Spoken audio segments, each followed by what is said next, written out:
Tentunya kami kalau di sisi sektor hilir atau retail, perdagangan, kita coba yang pertama dan pasti ini juga secara umum dilakukan oleh setiap sektor adalah efisiensi. Efisiensi dan efektivitas.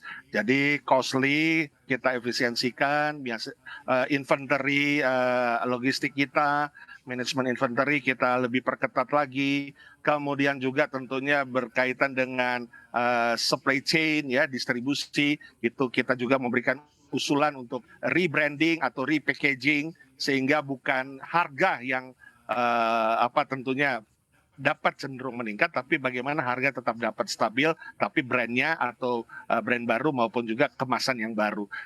Banyak hal yang kita tetap lakukan, termasuk omnichannel tentunya. Termasuk omnichannel yang tetap kita akan lanjutkan. Nah, tetapi tetap kami juga berharap karena instrumen untuk menjaga daya beli berkaitan dengan inflasi yang masih moderat ya. Dunia ini dikatakan oleh Ibu Menko bahwa sedang tidak baik-baik saja, tapi Indonesia masih baik dan moderat lah, mungkin seperti itu saya pinjam pernyataannya. Nah, jadi tentunya perlu diimbangi usaha-usaha pelaku usaha yang tadi saya sudah sebutkan itu dengan juga upaya pemerintah. Ya, ini perlu ada sinergisitas. Apa yang bisa dilakukan? Misalnya berkaitan dengan meningkatkan produktivitas. Yang sektor pekerja formal sekarang karena memang tidak tentunya bertumbuh signifikan, bagaimana meningkatkan sektor-sektor informal, ya, pekerjaan-pekerjaan yang sementara yang bisa dikerjakan oleh sosial ekonomi status yang berada di marginal.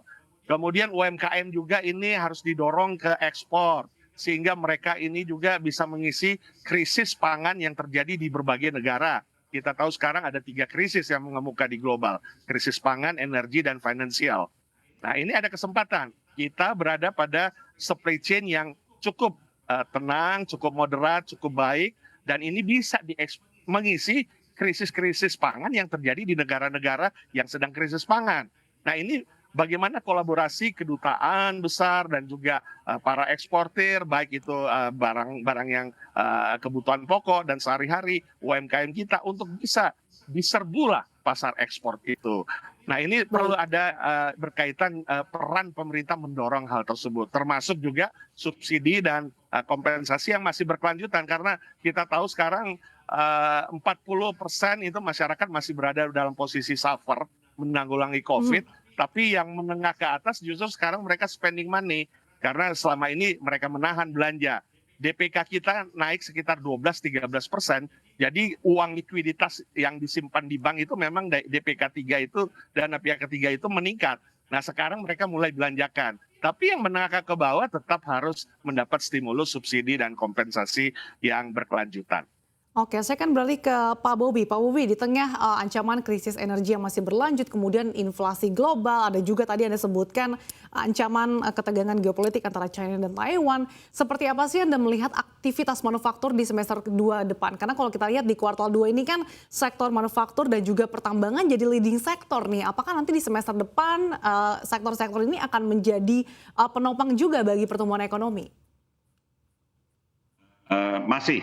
Ya, jadi kita melihat dengan indikatif growth dari PMI Index ini, ya semua yang kita lakukan selama masa kemarin pandemi 2 tahun, banyak manufaktur atau produsen itu sudah melakukan banyak efisiensi, ya karena mereka mesti survive. Nah, once mereka survive, mereka start dengan suatu bottom yang lebih efisien dan lebih sesuai dengan keadaan. Nah, kembali lagi, sekarang memang ada 2 hal. Yang pertama, begitu market domestik membesar, ya dengan tadi pembelanja pusat maupun daerah itu dialokasikan 40%, berarti 400 triliun ada market untuk membeli produk Indonesia. Ya, manufaktur Indonesia di situ akan bisa menikmati pasar domestik yang lebih besar. Yang kedua, memang yang seperti kata Pak Roy tadi, menengah ke depannya kita harus jangan juga hanya bergantung kepada 2 komoditas utama, yaitu CPO sama batu bara. Ya, jadi mana industri-industri seperti kalau selain dari retail tadi yang bisa ekspor, ya mana seperti keramik. Keramik kita itu terjadi pertumbuhan yang luar biasa ya tertinggi dalam 10 tahun terakhir, sehingga mereka di awal tahun sudah banyak yang mempersiapkan kapasitas baru.